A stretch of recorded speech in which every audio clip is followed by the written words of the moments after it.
দর্শক, সরাসরি যুক্ত হয়েছি জেলা পরিষদ ডাকবাংলো কেরানীগঞ্জ ঢাকা থেকে, এবং এখানে কিন্তু ঢাকা ২ আসনের ৭টি ইউনিয়নের যে ফলাফল, ত্রয়োদশ জাতীয় সংসদ নির্বাচনের ফলাফল ঘোষণা করা হচ্ছে।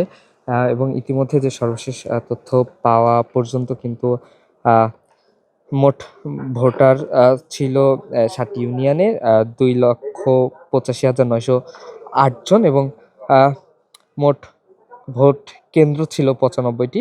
ইতিমধ্যে ৯৫টি কেন্দ্রের ফলাফল পাওয়া গিয়েছে। শতকরা ৬১.28% ভোট কাস্ট হয়েছে।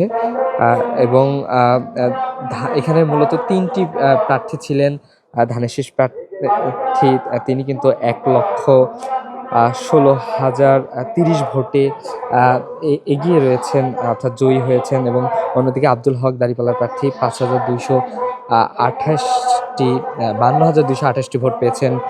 জাহিরুল ইসলাম হাতফাঁকা তিনি পেয়েছেন ৪,৩৬৬টি ভোট।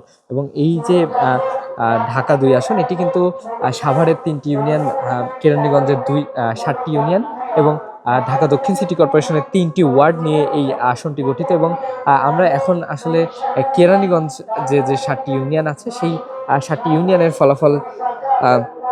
ফলাফলের সর্বশেষ তথ্য জানাচ্ছিলাম। এবং যেমনটি বলছিলাম, এই 7টি ইউনিয়নে কিন্তু 61.28% ভোট কাস্ট হয়েছে। এবং এই পূর্ণ ভোটে কিন্তু বিপুল সংখ্যক ভোটে বিএনপির প্রয়াত চেয়ারপারসন বেগম খালেদা জিয়ার উপদেষ্টা আমানুল্লাহ আমান তিনি কিন্তু জয়ী হয়েছেন। এবং তিনি ঢাকা দক্ষিণ তিনি কিন্তু ডাকসুর ভিপি ছিলেন, এবং তখন থেকে কিন্তু তারপরেই জাতীয় রাজনীতিতে তার পদার্পণ। এবং আজকে নতুন করে আবার তিনি সংসদ সদস্য নির্বাচিত হয়েছেন, বেসরকারিভাবে ঘোষণা এমনটি এসেছেন।